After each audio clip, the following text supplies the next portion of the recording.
Warahmatullahi wabarakatuh. Waalaikumsalam Waalaikumsalam warahmatullahi warahmatullahi wabarakatuh. wabarakatuh. Alhamdulillahirrahmanirrahim. Assalatu wassalamu ala asyrofil anbiya'i wal mursalin wa ala alihi washabihi ajma'in. Rabbi shrah sadri wa yassir li amri wahlul 'uqdatam min lisani yafqahu qawli. Amma ba'du. Sebelumnya saya sampaikan puji syukur kehadirat Allah Subhanahu wa taala karena pada pagi ini kita semua dalam keadaan sehat bisa mengikuti M3 di pagi ini, dan saya ucapkan terima kasih yang sebesar-besarnya atas kesempatan yang diberikan kepada saya yang masih sama-sama belajar dengan para leader dan BE hebat lain di tim ini. Saya diberikan kesempatan untuk sharing mengenai aktivitas syiar saya sehari-hari. Nanti dilanjutkan juga oleh leader saya yang juga luar biasa hebat, Mbak Mila. Mudah-mudahan apa yang kita sharingkan pagi ini bisa sedikit menambah wawasan, menambah semangat teman-teman ya untuk bisa sama-sama kita berjuang syiar lillahi ta'ala. Pak Hengki jangan tegang, saya tegang lihat Pak Hengki. Pak Hengki jangan tegang. Pak Hengki. Pak Zul, Pak Hengki tegang. Saya ngeliat Pak Hengki tegang. Mbak Mila ngetawain lagi. Kenapa videonya Pak Hengki terhenti, Pak Zul? Pak Hengki lagi error videonya, ya terus. Oh ya, dia tegang banget, saya jadi ikutan tegang. Oke, alhamdulillah. Alhamdulillah saya diberikan kesempatan pagi ini. Saya ingin sharing mengenai aktivitas syiar saya. Apa aja sih yang saya lakukan dalam bersyiar, dalam prospek ya untuk Aliansi Syariah ini. Sebetulnya yang saya lakukan tidak berbeda jauh dari rekan-rekan semua, pasti teman-teman juga sudah jauh lebih hebat. Saya hanya mengacu pada apa yang sudah saya terima di kelas dan apa yang disampaikan oleh leader saya, dan juga saya ambil dari ilmunya teman-teman semua di sini. Tapi pada basicnya itu saya tetap mengacu pada mengikuti sales cycle. Sales cycle dulu yang kita lakukan, di mana kita juga harus melakukan prospecting untuk ngumpulin nama, pendekatan, dan yang penting adalah kita fact finding. Kenapa? Karena fact finding ini kita bisa menemukan kebutuhan nasabah. Saya biasanya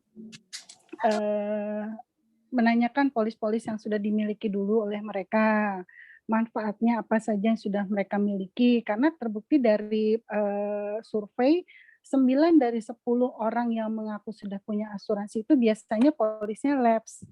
Coba boleh tolong dibantu teman-teman pada saat review polis kayak tadi Mbak Fani kan direview lagi polisnya, ternyata polisnya tidak sesuai dengan manfaat yang diinginkan. Nah, pada saat saya sudah mengerucutkan benefit-benefit yang mereka miliki di polis-polis sebelumnya, karena kan biar gimana kita mewakili Aliansi Syariah ya, tidak hanya sebagai duta wakafnya aja, tapi dari situ saya simpan satu kesimpulan bahwa mereka memang butuh asuransi, itu yang pertama. Biar gimana Aliansi Syariah ini atau wakaf ini kan kita berbicara masalah santunan. Di situ saya menekankan menggugah rasa mereka, apakah proteksi yang mereka miliki sekarang sudah mencukupi, gitu. Saya coba kaitkan sedikit dengan An-Nisa ayat 9 yang takutlah kamu apabila meninggalkan anak keturunan kamu dalam keadaan tidak sejahtera. Dari situ saya menggugah mereka bahwa mereka minimal harus punya polis. Gitu. Kenapa? Yaitu tadi, takutlah kamu. Jadi Allah sudah memerintahkan kita untuk takut kalau tidak menyiapkan asuransi atau santunan untuk anak keturunan kita. Dari situ baru saya alihkan lagi ke arah saya gugah mereka, saya kerucutkan kebutuhan mereka tentang wakaf. Biasanya saya tanya, apakah ibu atau bapak yakin bahwa selama ini ibadahnya, sholatnya, puasanya sudah benar dan diterima oleh Allah Subhanahu wa taala. Kemudian selama hidup berapa banyak dosa yang sudah diperbuat, berapa maksiat yang sudah dilakukan, sadar atau tidak sadar. Apalagi kebanyakan saya ketemu sama ibu-ibu ya untuk calon wakif, apalagi sebagai perempuan, tugas kita sebagai seorang ibu, seorang istri, seorang anak itu luar biasa amanah yang kita miliki. Karena itu yuk kita sama-sama melihat seberapa besar amalan kita sudah diterima, seberapa banyak bekal kita sudah siapkan untuk bekal akhirat nanti. Kemudian, eee saya masuk ke materi yang jadi nggak jauh-jauh materinya dari yang Pak Zul berikan juga bahwa, mau nggak sih kita punya amalan yang bisa membawa kita sebagai bekal kita ke akhirat nanti. Karena, eee, 3 amalan yang sudah Allah janjikan kepada kita akan menjadi bekal yang tidak akan putus walaupun kita sudah tidak ada di dunia ini. Itu anak soleh, ilmu yang bermanfaat, sama amal jariah. Nah, kita apalagi saya dan calon wakil saya misalnya saya bilang, kita sebagai seorang ibu hanya bisa berusaha sebisa mungkin, sekuat mungkin, sebaik mungkin yang kita mampu untuk mendidik anak kita menjadi anak yang soleh dan soleha. Dari mereka di dalam kandungan sampai sebesar ini, saya berusaha untuk mendidik anak-anak saya. Tapi hasil akhirnya kita nggak pernah tahu, kita hanya bisa berharap yang terbaik, kita juga tidak bisa menuntut mereka, sebagaimana kita pun berkaca, seberapa sering sih kita mendoakan orang tua kita, seberapa sering sih kita mengingat orang tua kita, gitu loh.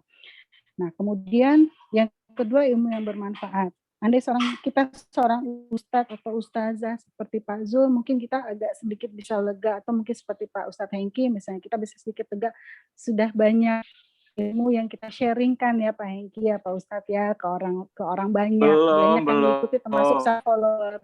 termasuk saya follower para ustadz ini gitu kan.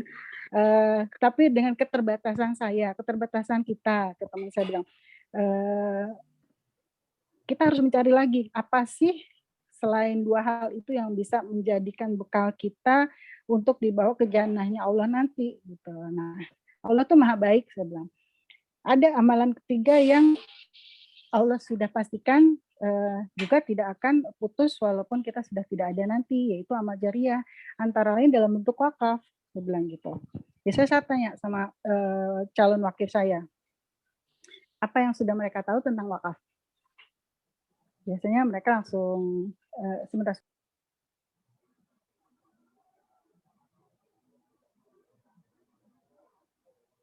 Mute suaranya, Wina.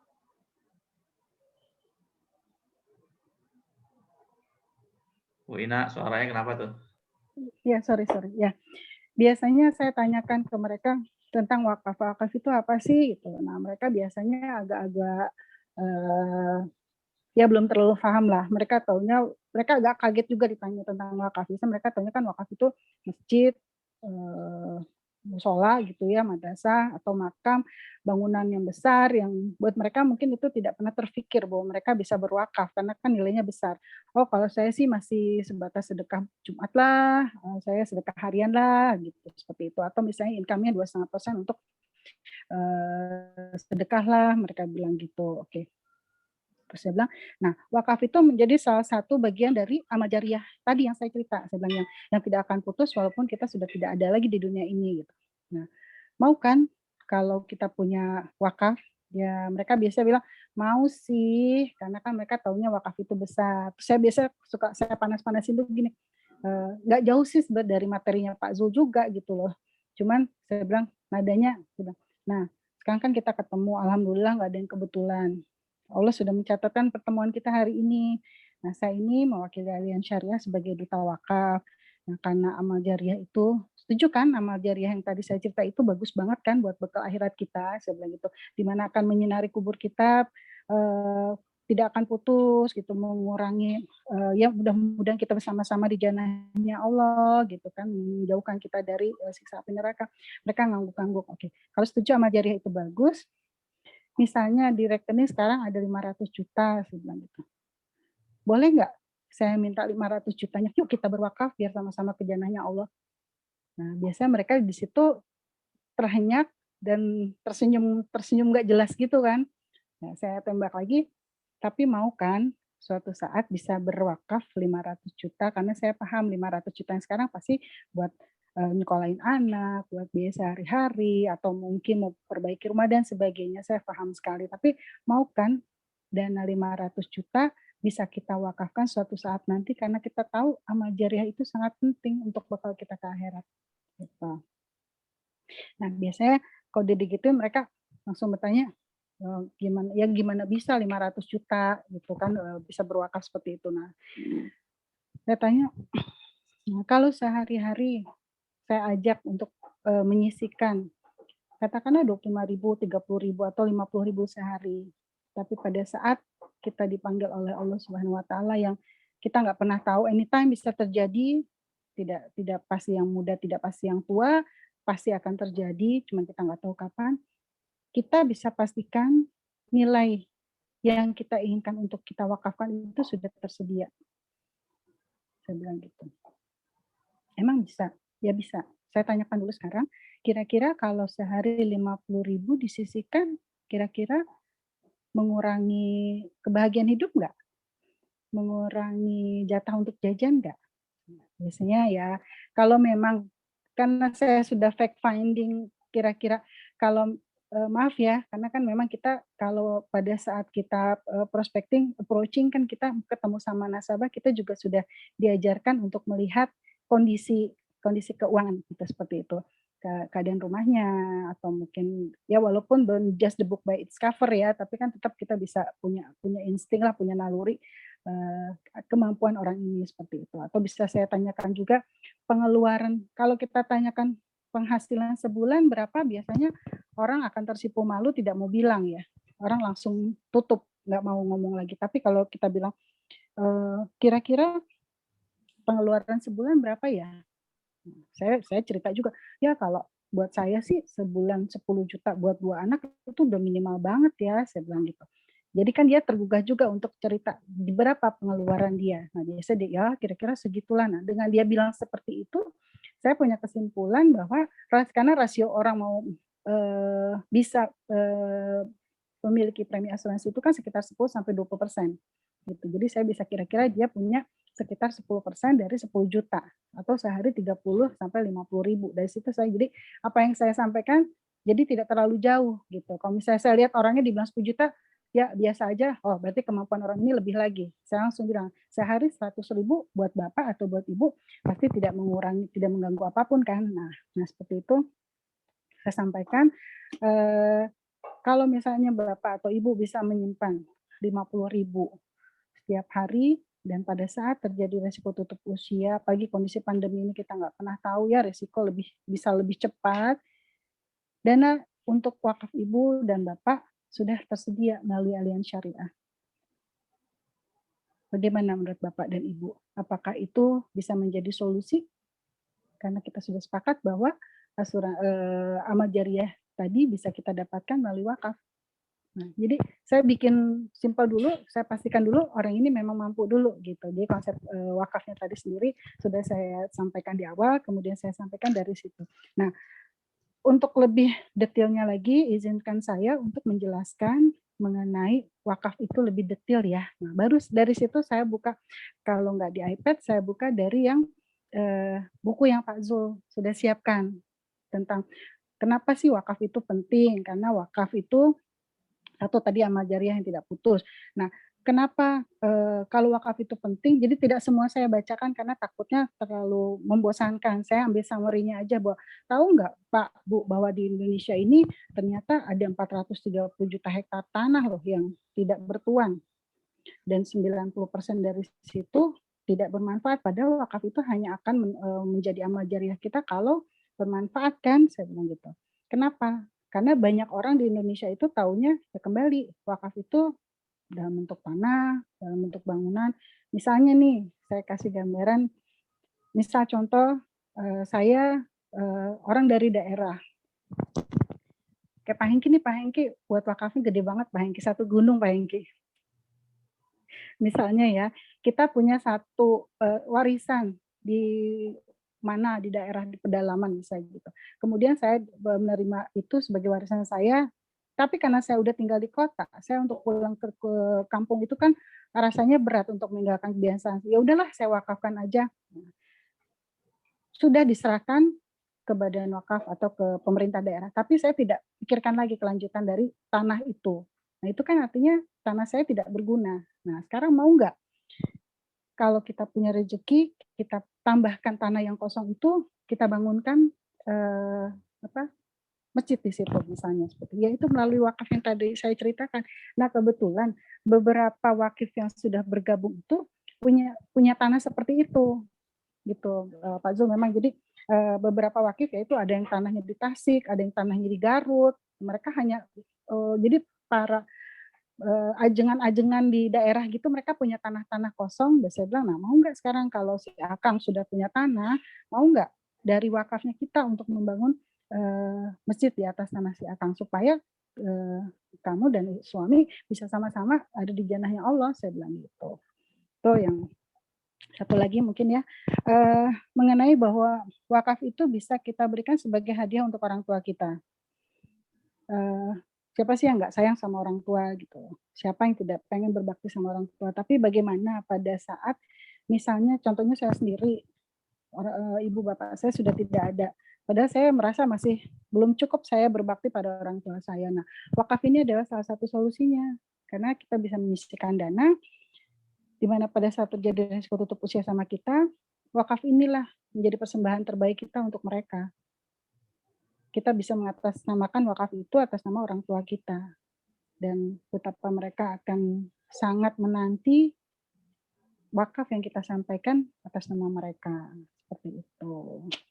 Kemudian sebagai tambahan dari fact finding tadi, kalau saya menemukan dari polis-polis mereka belum ada asuransi kesehatan, saya tanyakan dari saya buatkan, jadi sambil saya buatkan, dari premi katakanlah mereka mampu sebulan 1 juta atau 2 juta. Nah, kalau dia bilang tidak punya asuransi kesehatan, biasanya saya langsung tambahkan asuransi kesehatan, karena biar gimana, sakit kritis ya, karena kan memang 8 dari 10 orang dari surveinya Allianz sendiri, LIMRA ya, bahwa, 8 dari 10 orang sebelum meninggal di Indonesia itu pasti akan terkena penyakit kritis, minimal masuk rumah sakit. Jadi, selain wakaf juga saya harus bekalkan itu, sehingga saya memberikan ya ibaratnya paket yang lengkap lah untuk mereka sebagai warisan untuk keluarganya, sebagai bekal akhirat untuk wakaf, dan proteksi mereka di dunia. Dan termasuk juga biasanya saya pasti tambahkan untuk payer waiver.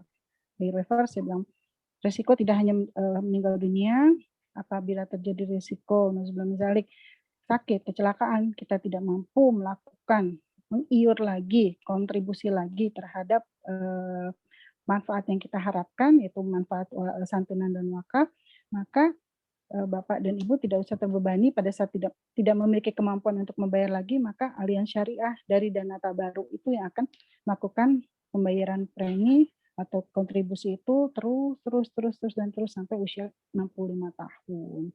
Bagus banget kan program ini? Iya nggak Pak Ben? Bagus nggak Pak Ben? Ya. Pak Ben pasti bawa KTP kan Pak Ben? Bawa kartu kakak juga. Kartu keluarga. Bawa saya, bawa. Ya, Oke. silakan Bu, Pak Hengki biasanya kalau transaksi pakai BCA atau Mandiri Pak Hengki? BCA. Pak Hengki BCA, saya tahu.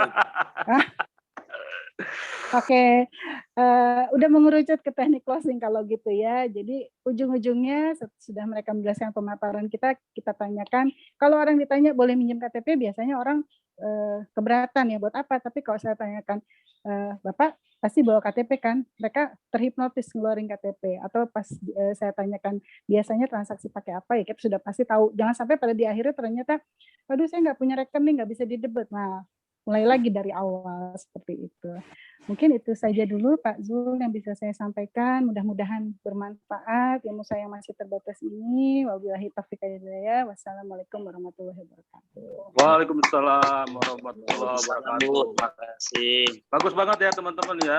Kita bisa mengambil caranya Ibu Ina ini. Jadi saya highlight sedikit bahwa menggugah rasa mereka dan menyentuh emosional calon nasabah kita. Dengan cara apa? Dengan cara mengajak mereka untuk berpikir ke akhirat, menghitung amal ibadah kita, ya kan? Di dalam doa ada yang namanya Robbana atina fid dunya hasanah, berikanlah kebaikan di dunia dan kebaikan di akhirat. Dengan apa memberikan itu? Dengan ilmu.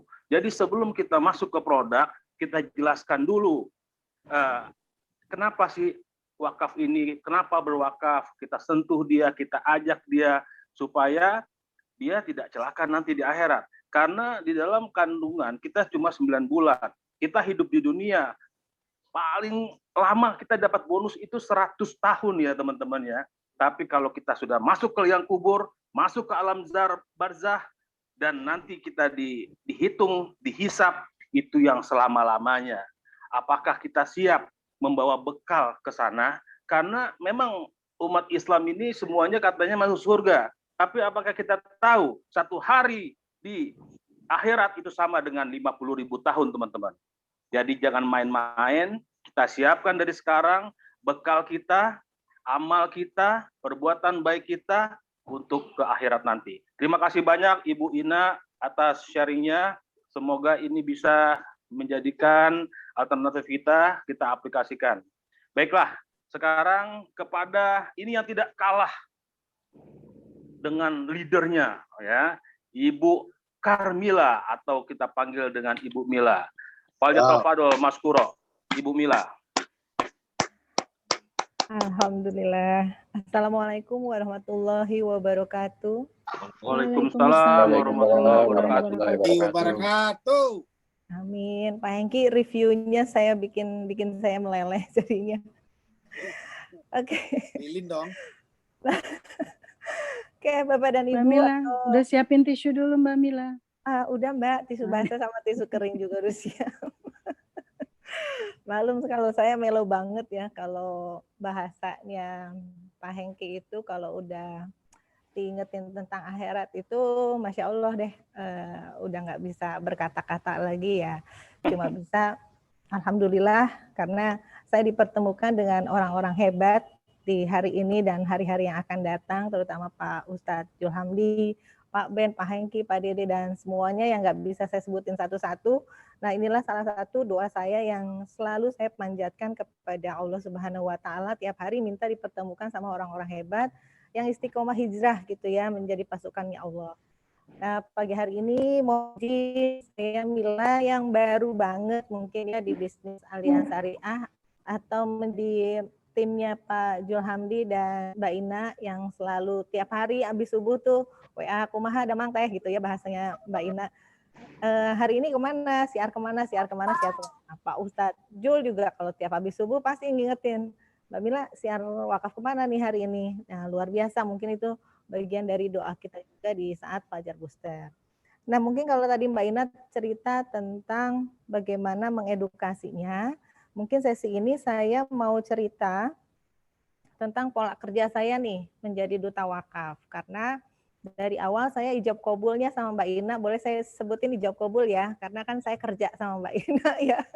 Mbak Ina yang ngajak, Pak Jul juga yang ngajak. 29 September saya ketemu Mbak Ina, tanggal 3 Oktober saya ketemu Pak Ustadz Julhamdi. Nah, ketika saya ijab kabul sama Mbak Ina punten kalau saya memang udah maunya siar wakaf aja ya Mbak, kecuali nanti ada customer yang minta proteksi nanti saya jelaskan. Kenapa sih saya fokus banget di wakaf? Karena salah satu misi saya adalah meraih pahala sebanyak-banyaknya. Mungkin kalau di Islam itu sampaikan walaupun satu ayat ya, walaupun saya sampaikan beribu-ribu kata tentang wakaf, insya Allah teman-teman kita mendapatkan pahala jariah yang saya nggak tahu dicatatnya sebagai amalan jariah juga buat kita. Nah yang saya jelaskan adalah pertama mengenai pola kerja saya nih. Kalau pola kerja saya karena tipikal saya ini terstruktur kalau kerja ya. Pertama saya susun dulu activity plan saya minggu ini mau kemana, mau ke siapa, mau jam berapa, dan itu harus bagaimana kerjanya. Itu saya buat setiap hari Sabtu dan Minggu teman-teman. Nah pola kerja teman-teman masih baru join juga ya silahkan di ATM tapi tidak pun tidak apa-apa ya. Kemudian saya buatkan activity plan itu dari Sabtu dan Minggu nih. Sabtu kadang kan kita training. Jadi siang juga kita training, sambil training kita buatkan activity plan kita dari Senin sampai hari Minggu lagi kita mau ketemu siapa, jam berapa dan di mana. Ya. Kemudian saya bikin yang namanya database. Database itu polanya yang pertama pasti keluarga dulu. Keluarga A, B, C, D saya sebutin, kemudian dari teman SD, teman SMA, teman kuliah, teman relasi, tetangga, bahkan ada teman sosmed yang saya nggak kenal juga ya di situ ya. Nah itu pola kerjanya saya buat secara sistematis. kemudian dari situ baru saya buat janji temu nih. Nah, janji temu bagaimana polanya? Janji temu itu saya sudah buatkan kolom. Misalnya Senin, Selasa, Rabu, sampai Minggu juga ya. Kalau Senin kan pagi kita M3 sampai dengan jam 12 atau kadang sampai jam 2. Nah, disitulah saya sudah membuatkan jadwal nih teman-teman.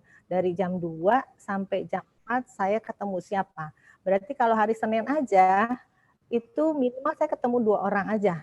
2 orang.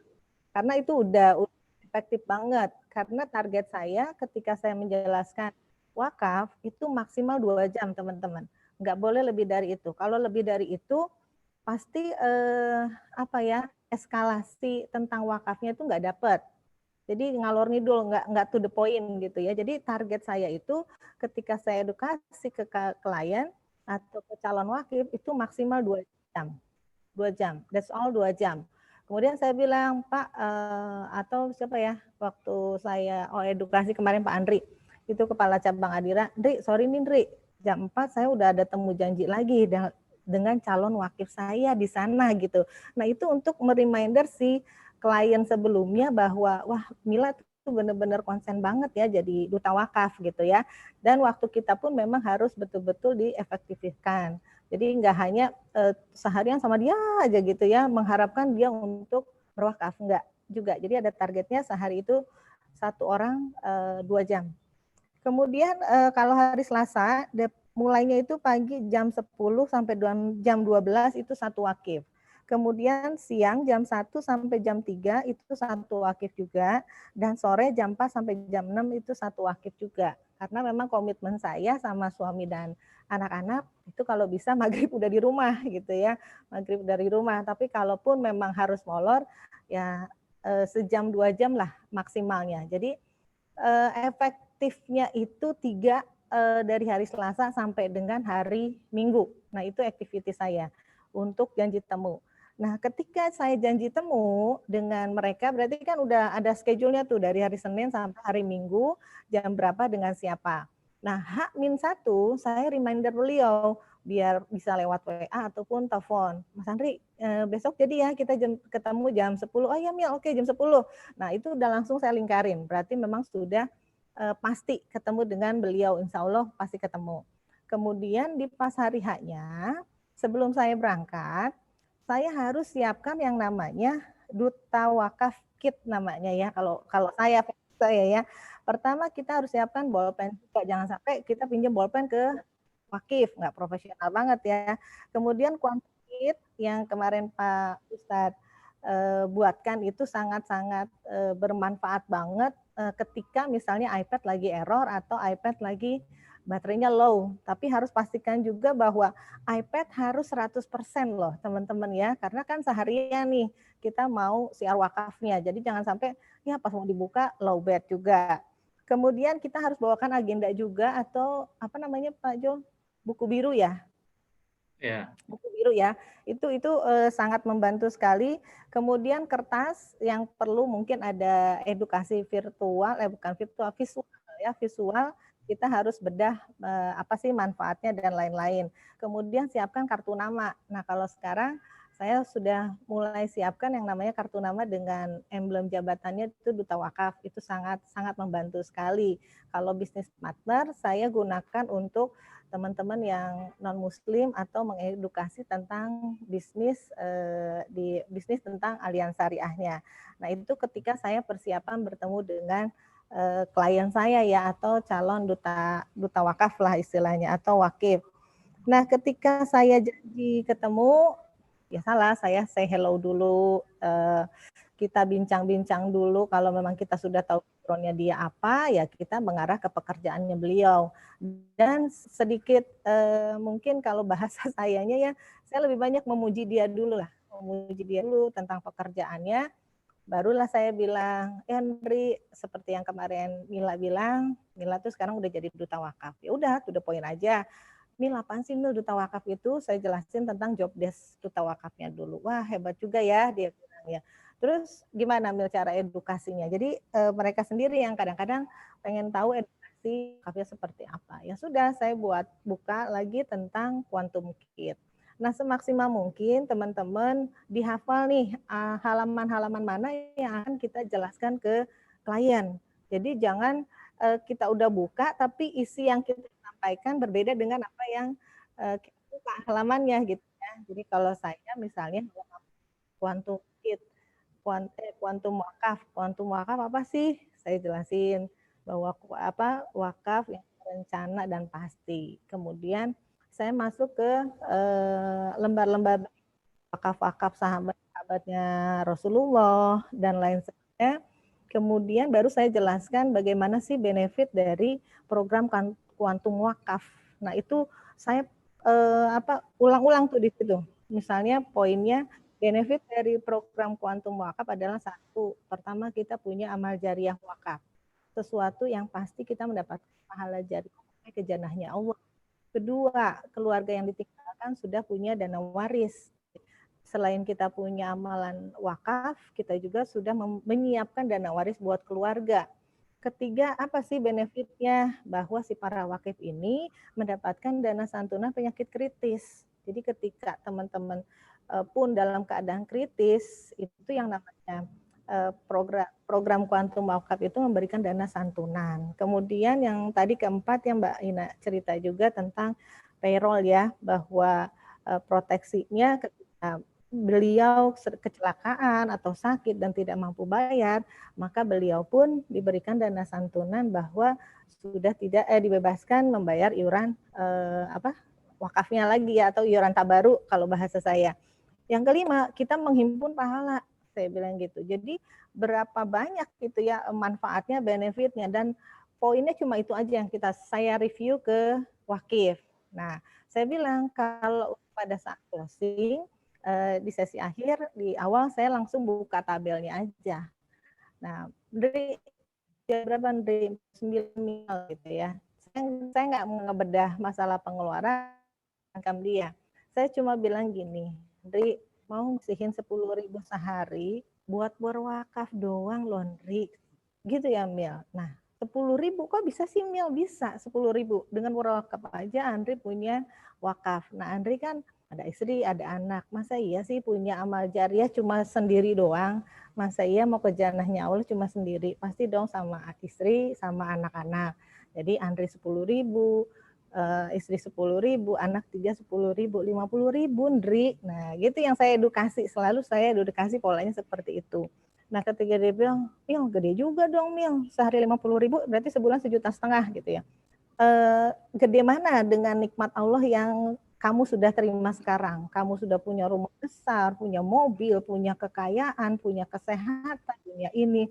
Waduh, Mil, kalau dibandingin dengan nikmat itu, gue nggak bisa banding-bandingin. Nah, kapan lagi punya amal jariah dengan cuma 10.000, tapi punya amal jariah keluarga. Itu sih yang saya edukasi.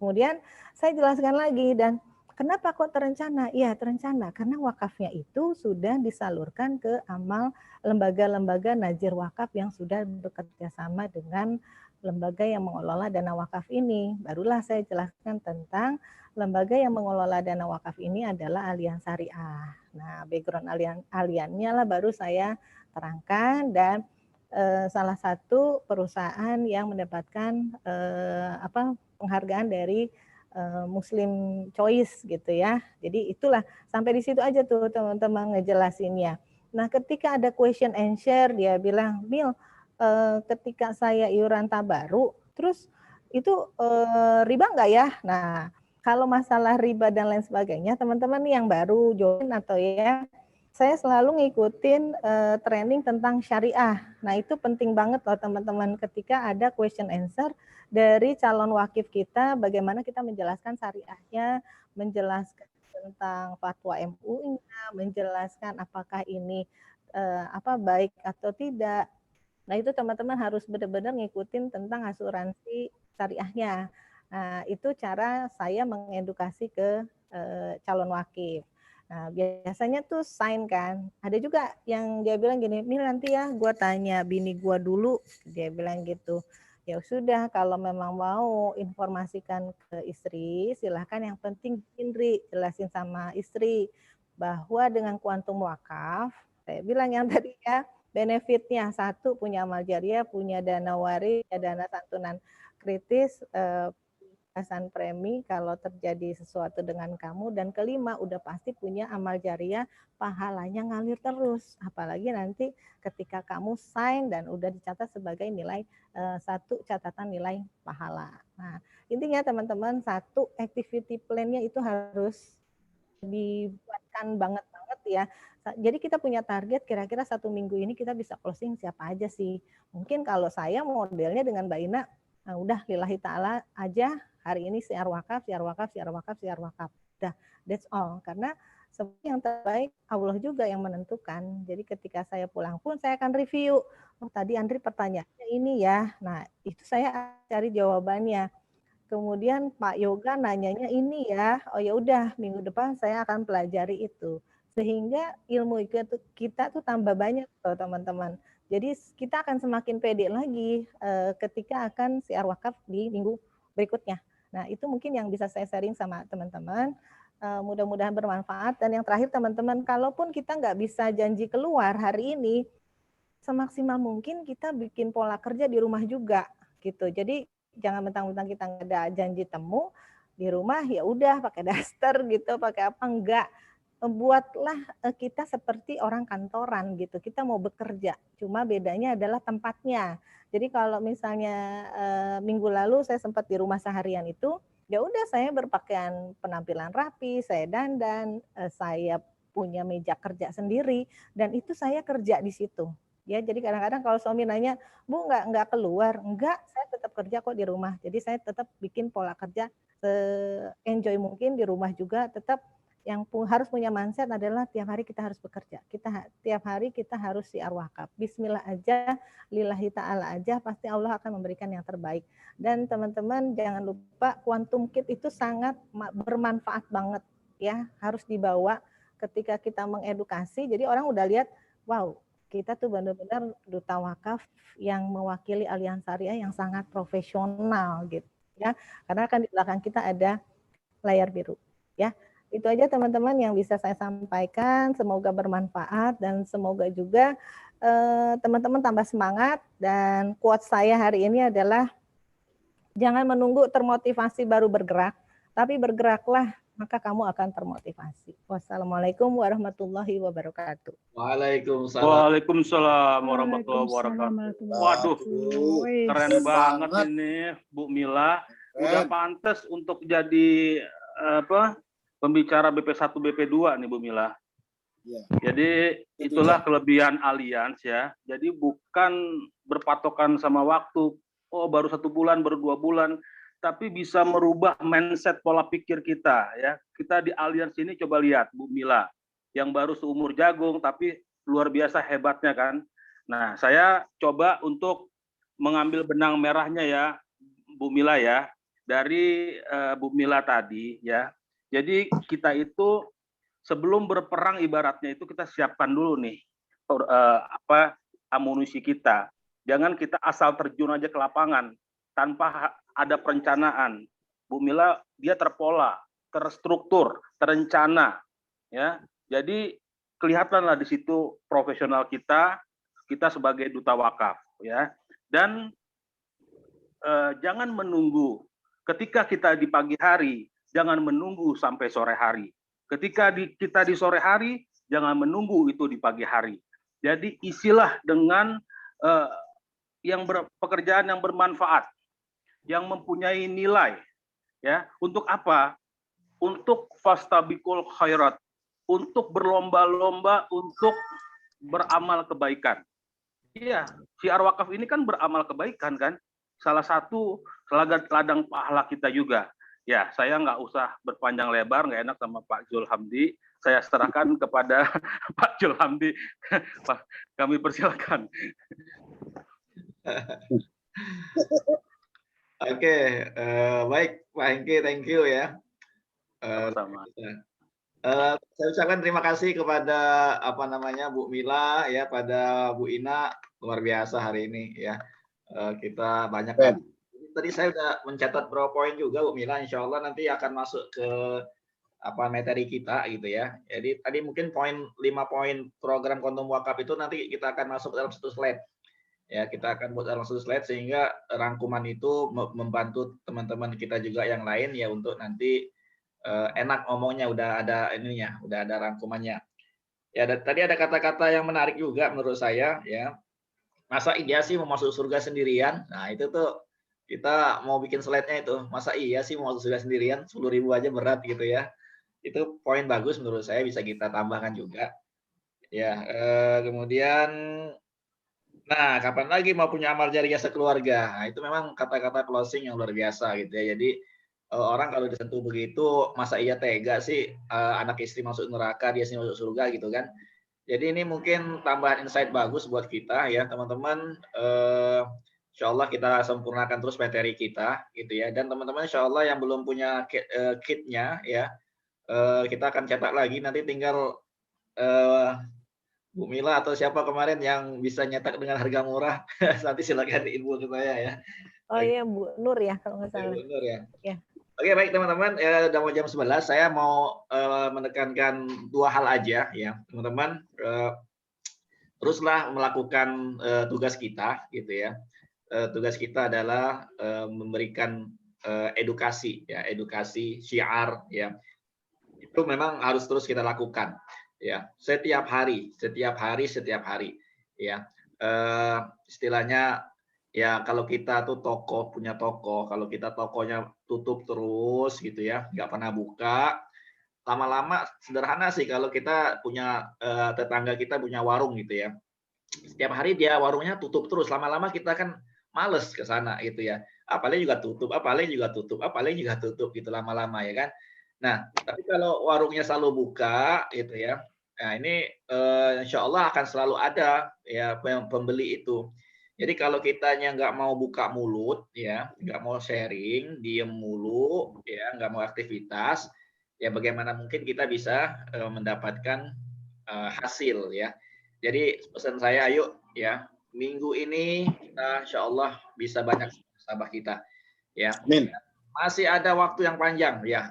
Amin. Semua bisa punya manfaat ya, luar biasa. Kita sharing wakaf udah sering banget, teman-teman udah khatam insya Allah ya. Tinggal bagaimana kita melakukan action itu benar-benar setiap hari ya, insya Allah. Yang kedua adalah saya mau mengajak lagi teman-teman, yuk mari kita kuatkan lagi sisi ruhiyah kita gitu ya, duha kita, ayo ya, malam-malam kita nih, sama reminder teman-teman ya, pagi kita usahakan banget lah, minimal teman-teman setengah jam sebelum subuh itu sudah sholat tahajud lah. Walaupun mungkin teman-teman nggak ikut daily booster, nggak ikut fajar booster bareng-bareng, nggak apa-apa, silakan ya. Yang penting teman-teman tetap beraktivitas, mengawali pagi itu dengan ya sholat malam lah, qiyamul lail ya, tahajud, hajat ya, witir, silakan. Tapi teman-teman ikut doa bareng bersama kita ya, kita insya Allah istiqomah insya Allah sampai akhir tahun ya. Teman-teman mau join jam 4 silakan di Zoom, kita insya Allah standby ya. Kalau ada usia kita, mudah-mudahan kita selalu bisa standby jam 4 ya. Kalau sudah menjadi habit, sudah menjadi kebiasaan, insya Allah dengan izin Allah akan ringan, kita akan bangun secara otomatis ya. Kemudian pagi jangan lupa teman-teman ya, baca waqiah sampai dengan Yasin ya, duha, kemudian kita beraktivitas ya. Malam habis maghrib baca Yasin atau ba'da isya baca surat Al-Muluk, ya udah kita seperti itu aktivitas kita ya, jangan pernah kita tinggalkan ya. Kita berikhtiar di pagi hari sampai sore hari, di malam hari kita selalu bermunajat. Mudah-mudahan dengan melakukan 2 hal itu dengan istiqomah, ya Allah bukakan pintu-pintu keberkahan, pintu-pintu rezeki untuk kita semua. Semangat selalu. Sekian dari saya ya, saya kembalikan kepada Pak Hengki Novaron untuk menutup. Silakan. Assalamualaikum. Hari ini ada di mana, Pak? Waalaikumsalam warahmatullahi wabarakatuh. Terima kasih Pak Jul atas wejangannya. Jadi jangan kita menunda-nunda, jangan kita menanti-nanti, jangan hanya kita berangan-angan, itu akan merusak fungsi otak kita. Jadi apa yang kita dapatkan yang sudah khatam itu, ayo kita praktekkan bersama-sama. Marilah saya Hengki Novaron sebagai MC mengucapkan terima kasih atas kehadiran teman-teman semuanya. Semangat terus, sukses selalu. Kita tutup pertemuan kita dengan doa kafaratul majlis. Subhanakallahumma wa bihamdika asyhadu an la ilaha illa anta astaghfiruka wa atubu ilaik. Wabillahi taufiq wal hidayah. Wassalamualaikum warahmatullahi wabarakatuh. Waalaikumsalam warahmatullahi Ini ada di wabarakatuh. Ini saya di KFC ya. Siang ini saya di KFC. Bagi teman-teman yang butuh coaching, butuh sesuatu, silakan saya standby ya. Pak Hengki saya undang ke KFC biar kita Jam berapa Pak Ustadz? yang lain-lain silakan. Oh ya. Insya Allah nih Pak, kalau ini saya mau ke OTW ke Depok. Oke, sampai ketemu ya. Nanti kita di KFC Depok yang mau ngumpul bareng-bareng. Ya, kita traktir makan KFC hari ini. Amin. Alhamdulillah. Oke. Komisi udah keluar hari ini. Silakan cek rekening masing-masing. Yuk teman-teman. Thank you Pak Zul. Alhamdulillah. Makasih Pak Zul, makasih Mbak Mila, Pak Hengki, Luar biasa makasih narasumber semua. kita loh. Sukses.